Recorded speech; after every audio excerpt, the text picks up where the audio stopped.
Pemirsa, pemerintah bersama masyarakat sipil perlu bekerja sama untuk merawat dan menjaga keberagaman di tengah berbagai ancaman terhadap pluralisme di tanah air. Selain itu, kematangan bangsa dalam menjaga ketahanan ideologi, politik, ekonomi, sosial, budaya, serta pertahanan dan keamanan menjadi kunci merawat perbedaan.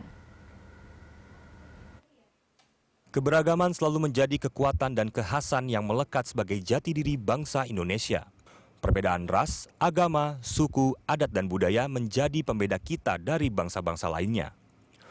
Namun di tengah berbagai persoalan bangsa dewasa ini, pluralisme yang kita miliki menghadapi berbagai tantangan tersendiri. Berbagai persoalan itulah yang menjadi pembahasan webinar yang digelar Kementerian Hukum dan HAM. Kepala Badan Litbang Kementerian Hukum dan HAM Sri Puguh Budi Utami mengatakan, tantangan terberat pluralisme di Indonesia saat ini yaitu penyebaran ujaran kebencian melalui media sosial yang seringkali memecah belah persatuan. Tidak dipelihara, dirawat, disayangi, dicintai oleh kita semua, maka kekuatan yang sungguh luar biasa ini akan menjadi kendala permasalahan dalam mewujudkan cita-cita luhur mengapa kita berada di dalam satu negara kesatuan Republik Indonesia.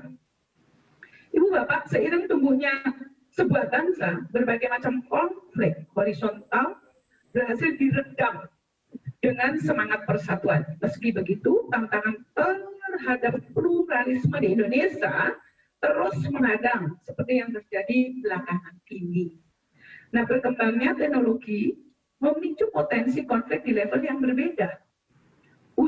Ujaran kebencian ditemui dalam berbagai media sosial yang kemudian berdampak pada relasi antar kelompok di dunia nyata.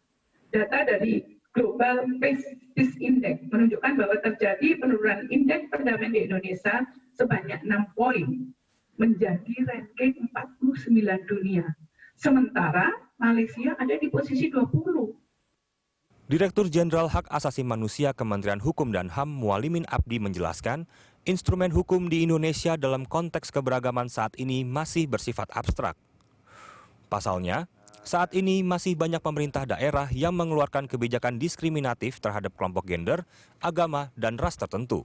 Bagaimana agar peraturan daerah di kabupaten kota itu tetap mengedepankan atau berparameter hak asasi manusia? Karena kita tahu di daerah ada beberapa daerah yang seringkali membuat satu peraturan daerah yang berujung kepada perlakuan diskriminasi. Contoh yang lalu ada peraturan daerah yang mendiskriminasi kepada kaum perempuan, sehingga manakala ada perempuan yang berdiri di satu tempat, di tempat umum yang di atas jam 10 dianggap dia telah melakukan pekerjaan-pekerjaan asusila. Sementara itu, Gubernur Lembaga Ketahanan Nasional Republik Indonesia Lemhanas, Agus Wijoyo mengatakan, polemik yang muncul dari perbedaan dapat ditekan oleh ketahanan nasional. Fundamental ideologinya bagus, fundamental politiknya bagus, fundamental ekonominya bagus, sosial budaya dan pertahanan keamanan. Hanya apabila 5 aspek itu bagus, kita bisa mengatakan ketahanan nasional itu baik sebagai hasilnya, dan demikian mampu untuk merespons mencegah dampak negatif dari pluralisme guna tetap mempertahankan masyarakat Indonesia berdasarkan Pancasila, Undang-Undang Dasar Negara Kesatuan Republik, saya ulangi, Undang-Undang Dasar Negara Republik Indonesia 1945, Negara Kesatuan Republik Indonesia, dan semangat yang terkandung di dalam Bhinneka Tunggal Ika untuk melanjutkan pembangunan. Lewat serangkaian kegiatan ini, Kementerian Hukum dan HAM berharap masyarakat dapat terus merawat keberagaman. Merawat keberagaman menjadi instrumen penting untuk tetap mempertahankan kebinekaan Indonesia. Cinta Zanidia, Krisdianto Budi Santoso, Berita 1, Jakarta.